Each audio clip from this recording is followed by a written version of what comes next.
Capítulo 13. O ego depende da escassez. O ego teme desaparecer. Talvez por isso precise tanto da escassez. Porque o ego se constrói através da separação.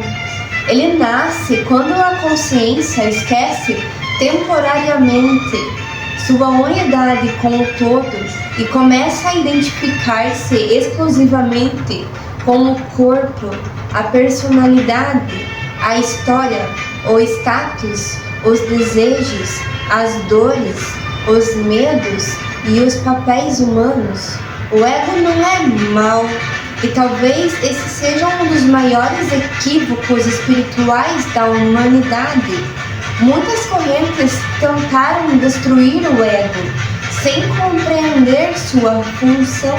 O ego foi necessário em determinados estágios da experiência humana. Ele ajudou a consciência a desenvolver individualidade, percepção separada, identidade, sobrevivência, diferenciação.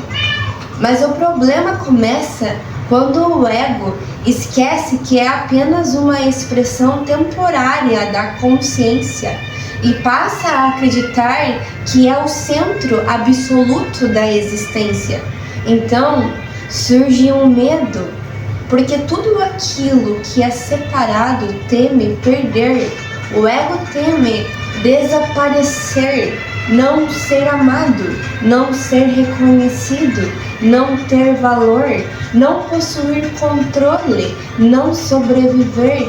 E para sustentar sua identidade, ele precisa continuamente reforçar diferenças. Então compara, compete, acumula, controla, defende. A escassez torna-se combustível perfeito para sua continuidade, porque uma consciência em sensação de falta permanece identificada com sobrevivência, e enquanto está presa à sobrevivência psicológica, não consegue recordar plenamente sua natureza divina.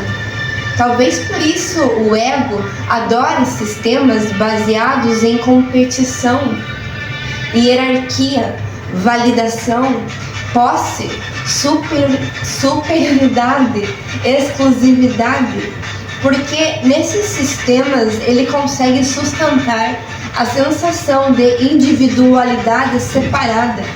O ego precisa constantemente afirmar: eu sou diferente, eu sou melhor, eu preciso garantir meu espaço, preciso proteger o que é meu. Mas a centelha divina opera de outra maneira. Ela não se percebe separada da vida. A centelha reconhece unidade, reconhece interconexão, reconhece que toda consciência emerge do mesmo campo criador. Enquanto o ego pergunta: o que posso obter? A centelha pergunta: como posso harmonizar? Enquanto o ego teme falta, a centelha conhece o fluxo. Enquanto o ego busca controle, a centelha confia na inteligência da existência. Mas talvez exista algo ainda mais profundo. O ego também nasceu da própria fonte. Nada existe fora do todo, nem mesmo a separação. Isso significa que até o ego é uma experiência permitida pela consciência universal. Talvez ele seja uma espécie de instrumento temporário, através do qual a fonte experimenta a individualidade, como ondas temporárias surgindo no oceano da existência. O problema nunca foi o ego existir, o problema foi ele esquecer sua origem. Quando o ego se desconecta da centelha divina, entra em medo constante, e do medo nasce ganância, dominação, violência, retenção, destruição, sofrimento coletivo. Mas quando o ego começa a se alinhar novamente à consciência profunda, ele deixa de servir apenas a si mesmo, começa a tornar-se expressão consciente da própria fonte. Talvez o despertar espiritual verdadeiro não seja destruir o ego, talvez seja iluminá-lo, integrá-lo, fazer com que a personalidade humana volte a servir ao amor em vez do medo, porque até mesmo a individualidade possui beleza dentro da criação. Cada ser expressa o todo de maneira única. A fonte não deseja uniformidade mecânica, deseja expansão consciente através da diversidade da existência.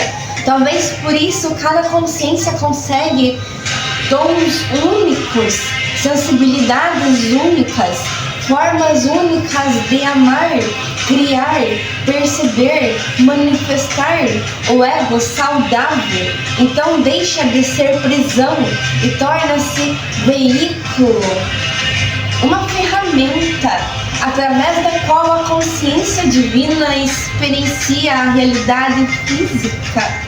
Mas para isso acontecer, a escassez precisa começar a dissolver-se, porque o ego alimentado pela falta jamais encontra paz. Ele sempre precisará mais validação, mais segurança, mais posse, mais controle, mais reconhecimento. Nunca chega, nunca repousa, nunca sente completude. Porque o ego separado tenta preencher externamente uma ausência que só pode ser dissolvida através da reconexão com o todo. Talvez por isso tantas pessoas possuam tanto e ainda sintam vazio. O ego acumulou, mas a alma continua com sede de unidade. E talvez o verdadeiro significado de vós sois deuses e deusas não seja inflar o ego humano, mas recordar a personalidade temporária, que ela nunca esteve separada da fonte. O ego então deixa de agir contra o todo e passa a agir como extensão consciente dele. Nesse estado, criar deixa de ser competição, prosperar deixa de ser retenção, existir deixa de ser luta e a vida volta a fluir em harmonia. Talvez a evolução da humanidade não seja eliminar individualidade, mas permitir que cada consciência expresse sua singularidade sem esquecer a unidade que sustenta todas as coisas. Como estrelas diferentes pertencendo ao mesmo céu, como ondas diferentes pertencendo ao mesmo oceano, como consciências diferentes emanando da mesma fonte infinita.